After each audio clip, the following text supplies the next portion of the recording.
Para las personas que no vemos es muy difícil conquistar un sueño universitario. Bueno, ha habido o habemos personas que hemos sido muy atrevidos y nos hemos atrevido a ir más allá de ese sueño universitario.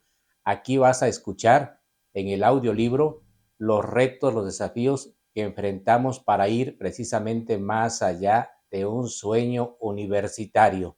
Atrevidas y atrevidos, qué gusto me da saludarles. Soy Luis Alfonso Castillo, autor del audiolibro Me atreví a soñar sin ver. Te invito para que te suscribas al canal y actives las notificaciones y de esta manera te enteres en qué momento se subió el siguiente capítulo. Te dejo con el capítulo número 15.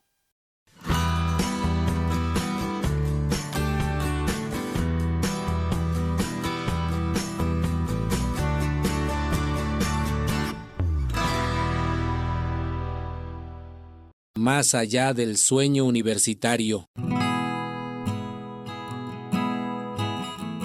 Desde esos primeros días de jóvenes universitarios, mis compañeros, los que compartían conmigo la misma estancia, íbamos a la Facultad de Comunicación juntos y así regresábamos. En esos ratos que eventualmente teníamos libres, solíamos pasear por las calles de la ciudad de Veracruz, que estaba a 30 minutos de donde vivíamos.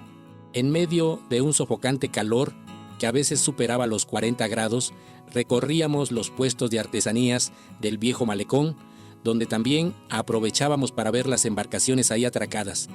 La mayoría de las naves eran de carga, pocas eran las turísticas, otras veces preferíamos caminar en el Parque Zamora, fisgonear los aparadores del centro histórico o simplemente sentarnos en una de las bancas de la Plaza de Armas que estaba frente al Palacio Municipal. Esta hermosa ciudad y puerto de Veracruz, siempre matizada por la alegría y la picardía de su gente, ostenta el título de 4 veces heroica. El 16 de diciembre de 1948, el entonces presidente de la República, Miguel Alemán Valdés, emitió el decreto presidencial que le dio tan merecido reconocimiento debido a 4 grandes acontecimientos históricos en los que se defendió la soberanía del país. Algunas veces por la mañana improvisábamos un paseo en la playa más cercana. Nos regodeábamos chapoteando y riéndonos en las aguas de la orilla del mar. Por largos ratos nos sentábamos en la arena a conversar y a disfrutar de una tranquilidad muy relajante. Durante ese tiempo, mis amigos me describían toda esa belleza que el paisaje les ofrecía a su vista. El mar que solo una vez conocí en mi vida, los imponentes barcos atracados a lo lejos, las gaviotas que se avisoraban en lo azul del cielo y algunos jovenzuelos que parecían vagabundear. En una de esas ocasiones que estábamos en la playa, mientras yo permanecía sentado en la arena, Alejandro, que iba de un lado a otro frente a mí, me preguntó con cierta intención de probar esa capacidad de adivinar que creen que tenemos los ciegos. A ver, Luis, ¿hacia dónde crees que está la isla de sacrificios? Extendí mi brazo derecho, le señalé con mi dedo índice y le respondí: hacia allá está. Esa respuesta tan certera dejó muy sorprendido a Alejandro. No podía explicarse cómo fue que sin ver le hubiera yo señalado con precisión hacia el lugar exacto. Si no puedes ver, ni sentir, ni oír un sonido de la isla, ¿cómo le hiciste para saber hacia dónde está la isla?, me cuestionó, tratando de salir de su asombro. Me sonreí levemente y le expliqué: tú estabas hablando y caminando de un lado a otro.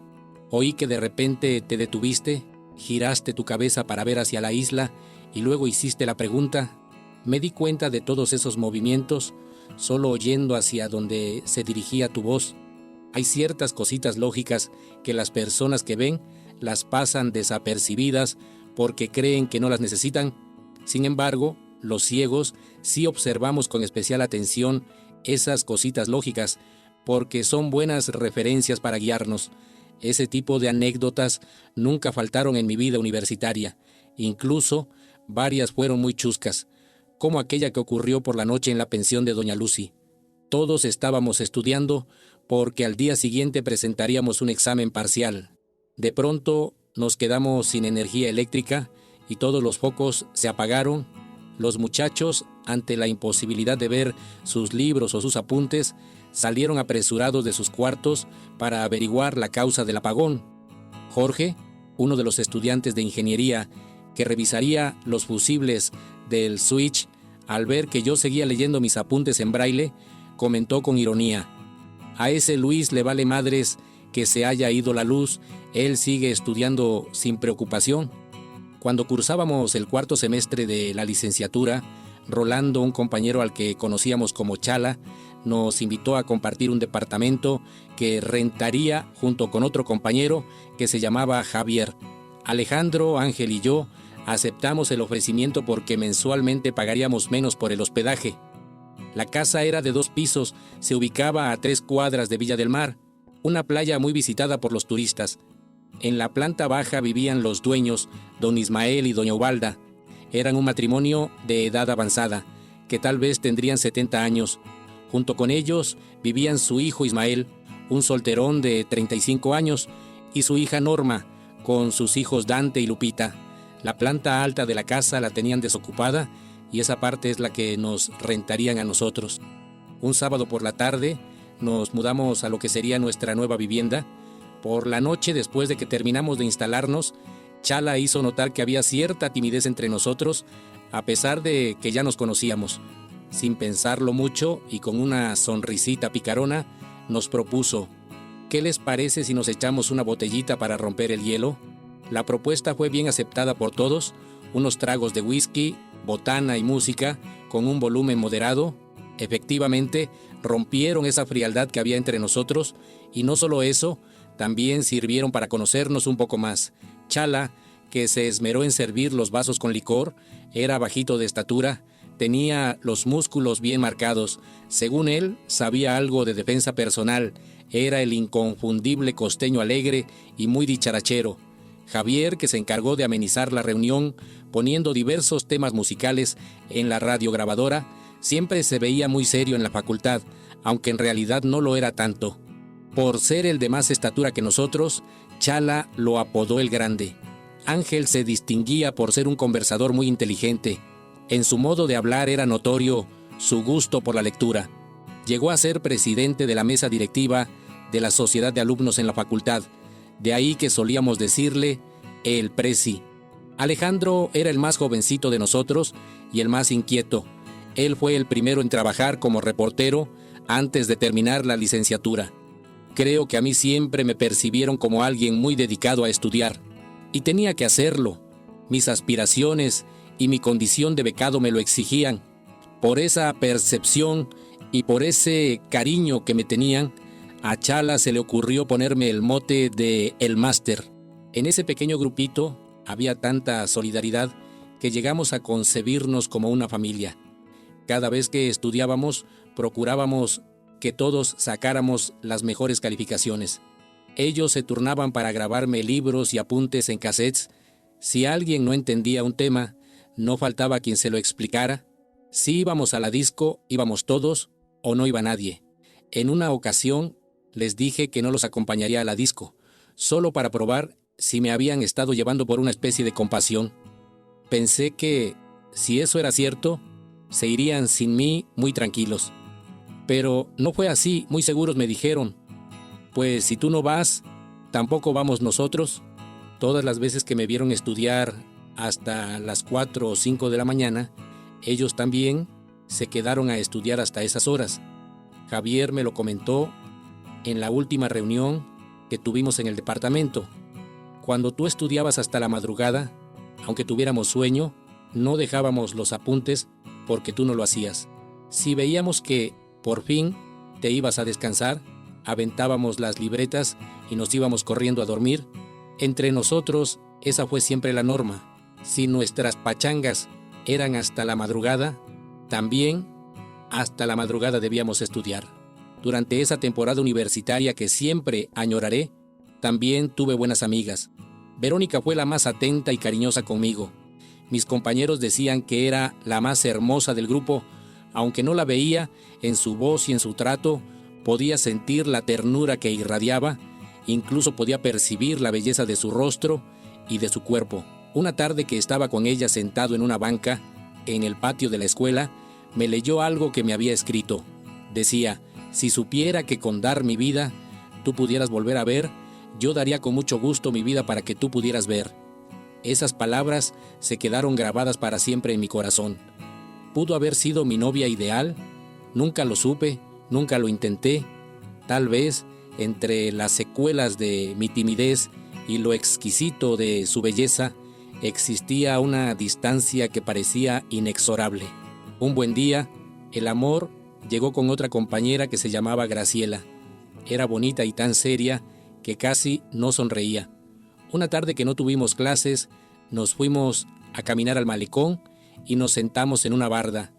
En la conversación que sirvió para conocernos mejor, le dije: para mí, tú eres tan contrastante como el mar que está a nuestras espaldas. ¿Por qué dices eso?, me preguntó con una sonrisa. El mar me gusta mucho y al mismo tiempo me produce miedo. Tú también me gustas mucho, pero me produces miedo. Miedo a pedirte que seas mi novia y a que me digas que no, le confesé tomando su mano derecha. Claro que sí, acepto ser tu novia, me dijo apretando mi mano con ternura.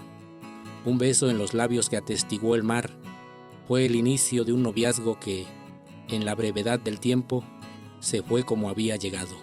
En ese ambiente estudiantil, varias veces oí que algunos de mis compañeros, en su singular forma de prepararse para un examen, solían comentar con cierta apatía: con lo que aprendí es suficiente, ya con esto apruebo con 6.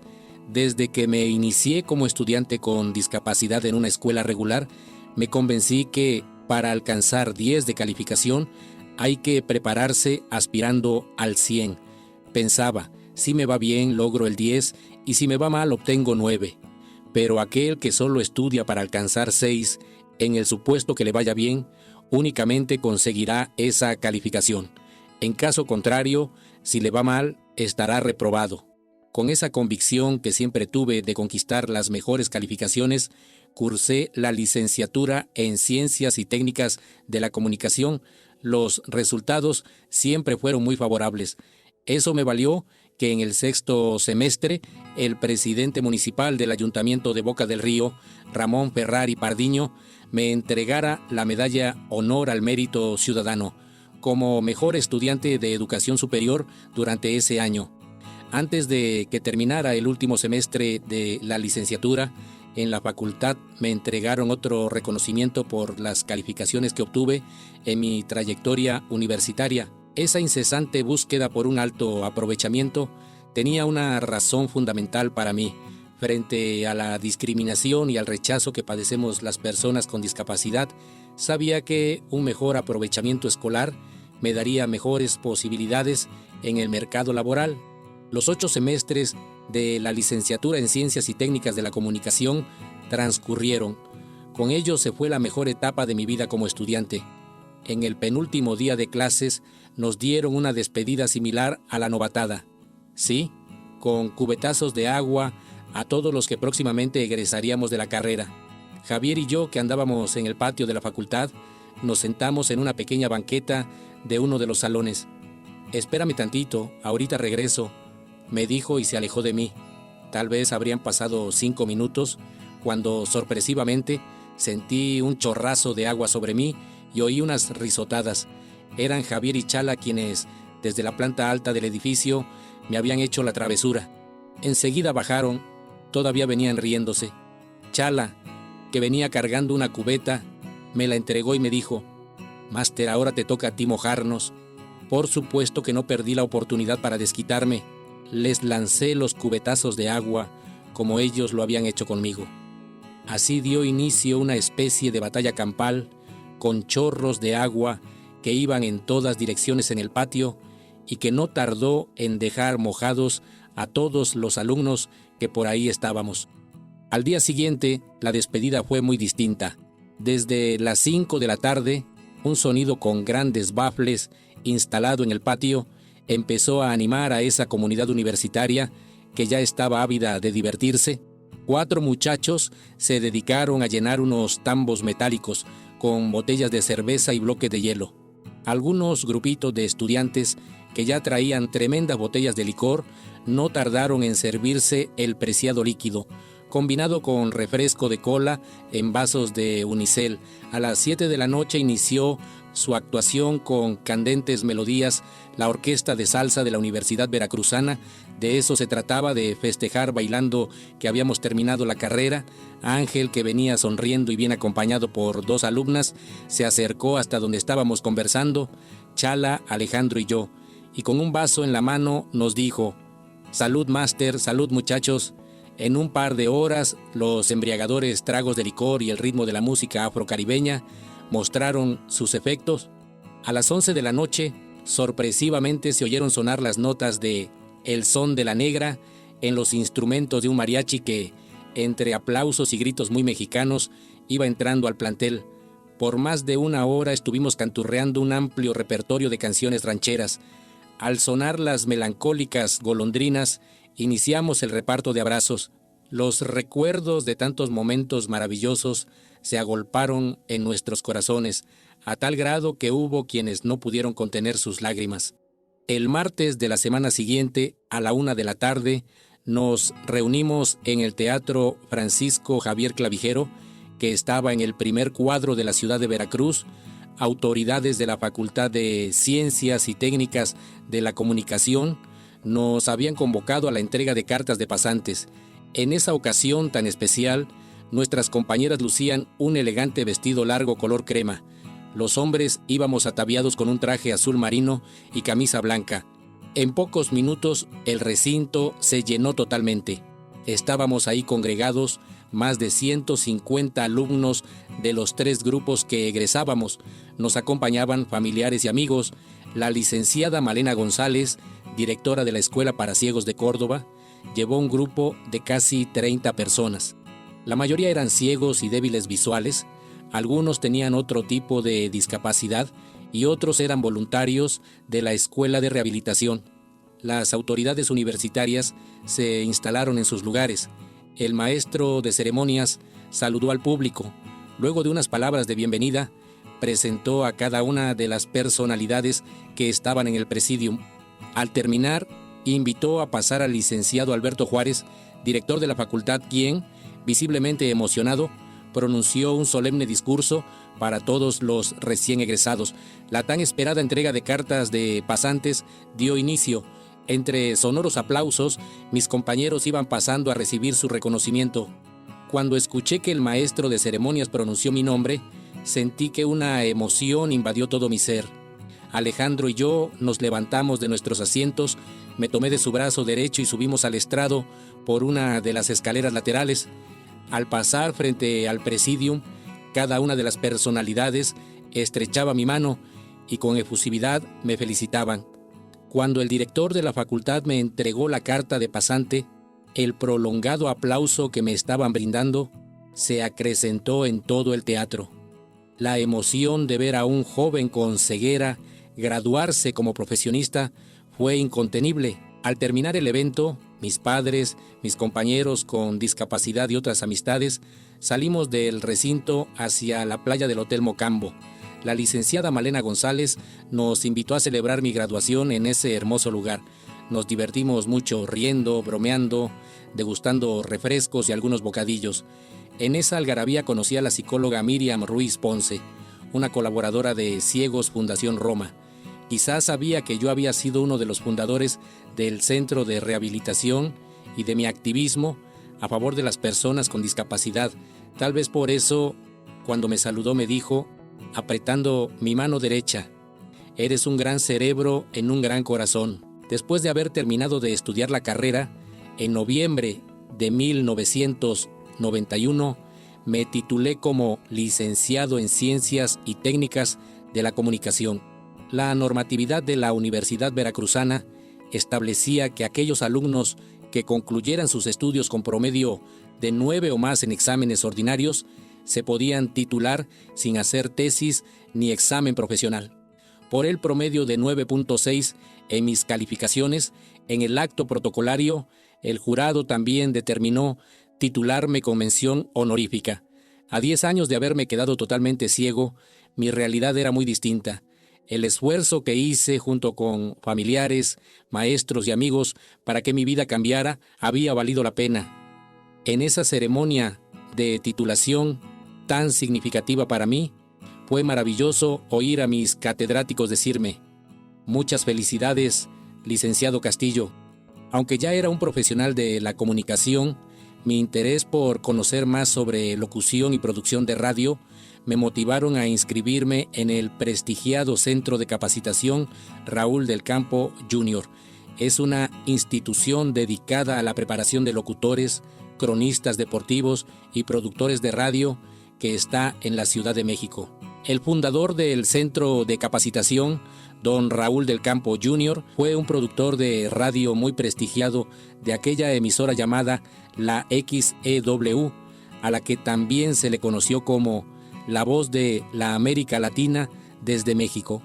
Don Raúl tuvo la buena suerte de haber nacido en 1923, por lo que le tocó vivir intensamente la época de oro de la radio en México, de 1930 hasta 1950. Siempre se distinguió por sus excelentes realizaciones en las radionovelas y por haber sido un mentor de locutores muy exigente. Su hija Marta del Campo, heredera del gusto por la radio y propietaria del Centro de Capacitación, junto con el licenciado Lauro Alvarado, director del plantel, me apoyaron con una media beca para que pudiera estudiar en el sistema abierto.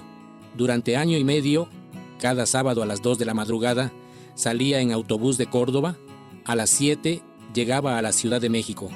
Después de haber desayunado, a las 9 entraba a clases, salía del centro de capacitación a las 4 de la tarde, comía y me volvía a Córdoba para llegar a casa a las 11 de la noche. Uf, qué extenuante era esa rutina de los sábados. Sin embargo, eso nunca me importó. Lo que yo quería era aprender a hablar como los locutores. Sabía que expresarme bien era algo en lo que no tendría limitaciones. Además, esa sería una de las llaves más poderosas para alcanzar mis sueños. Las clases de locución, dicción, guionismo, producción radiofónica y otras materias que me impartieron en el Centro de Capacitación Raúl del Campo Jr. me dieron la confianza suficiente para hablar bien en privado y en público. Esa habilidad fue la que más tarde me abriría un futuro con posibilidades en la radio, en el servicio público y en mis aspiraciones como conferencista.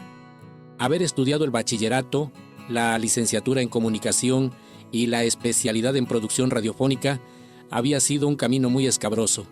En aquel entonces no había libros especiales para personas con ceguera. Quienes no veíamos, todo lo apuntábamos en braille o lo grabábamos en cassettes. Con esos apuntes estudiábamos.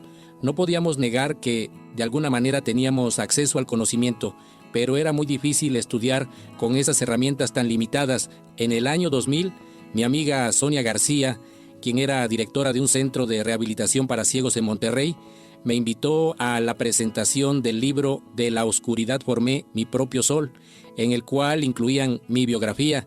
Gracias a esa invitación, conocí un software que se llamaba JAWS, un lector de pantalla para ciegos que se podía instalar en una computadora y que ofrecía un excelente acceso a la información.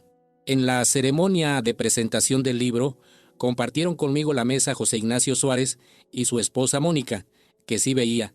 Él era hijo de Sonia, un joven con debilidad visual que daba clases de computación en la Asociación para Ciegos.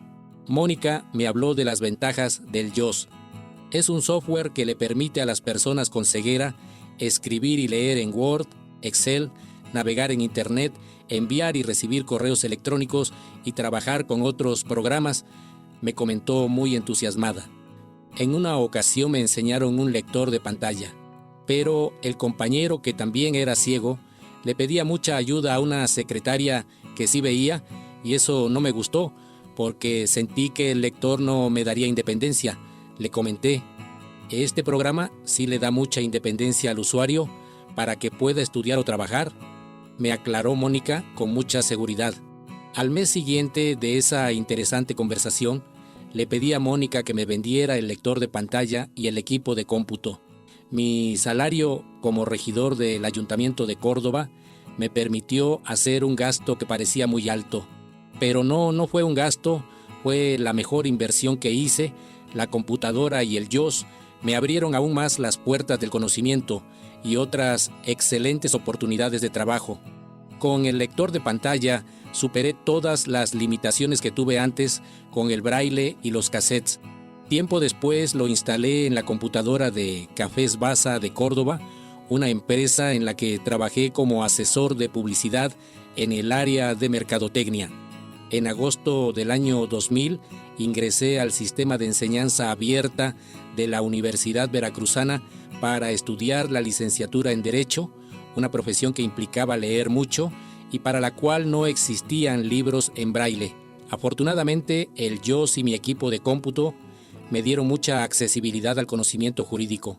Los sábados por la mañana, a temprana hora, salía rumbo a la Facultad de Derecho en Orizaba, un municipio que se localiza a 30 minutos de Córdoba. Los catedráticos que me impartieron las materias fueron profesionistas muy experimentados. Algunos ejercían como litigantes, otros como notarios, y 2 de ellos eran jueces en el Poder Judicial del Estado. La experiencia como estudiante con discapacidad que adquirí me fue de mucha utilidad durante mis estudios en la carrera de Derecho. Los alumnos de mi grupo fueron excelentes personas conmigo. Aunque sentía un gran cariño por todos, hubo a quienes traté más como amigos. Raquel Camacho, que ya era maestra de historia, Víctor Manuel Palacios, quien se convirtió en mi compadre, César Rodríguez, un jovencito que tenía una muy buena actitud para estudiar, y otro excelente estudiante, Enrique Cruz, que siempre fue mi inseparable amigo. A principios del mes de julio de 2004 llegó el último día de la licenciatura. La última clase la impartió el doctor Alfonso Valderas, que siempre se distinguió como buen juez y como un excelente catedrático. Al finalizar, entre lo emotivo de su discurso, con su voz engolada nos dijo: «Jóvenes, ustedes no tienen una idea muy clara de todo el poder que a partir de ahora tienen como abogados. Si ustedes quieren pueden defender a alguien de una injusticia, pero también pueden encarcelarlo injustamente o despojarlo de sus bienes. El mejor consejo que les puedo dar es que jamás en su vida utilicen este conocimiento que han adquirido para hacerle daño a otro ser humano». En todo ese trayecto, en el que la constante fue siempre mi esfuerzo por nutrirme de conocimientos, me percaté de lo paradójico en mi vida. Cuando tenía el propósito de estudiar una carrera profesional, quería ser arquitecto a los 24 años de edad. Obviamente, al perder la vista, no pude alcanzar esa aspiración. Sin embargo, ya estando ciego, sí logré estudiar no una, sino 3 carreras. Pienso en el pasado y en los desafíos de ese camino escabroso que recorrí para convertirme en un profesionista. Recuerdo cuando le dije a mi papá que quería estudiar ciencias de la comunicación: «Hijo, cuentas con todo mi apoyo moral para que estudies lo que quieras, pero no con mi apoyo económico, porque no lo tengo», me dijo aquella vez un tanto compungido, aunque su respuesta pareció desalentadora. En realidad, el viejo también confiaba en que podía lograr mi propósito. Gracias a esa confianza de mi padre y a mi convicción de ser profesionista, pude también comprender que, si verdaderamente se desea alcanzar un sueño, aunque el dinero es muy importante, no es lo más determinante. Lo determinante es la firmeza en el carácter, la grandeza en la voluntad y la perseverancia en el esfuerzo para ir por ese sueño que arde en el corazón.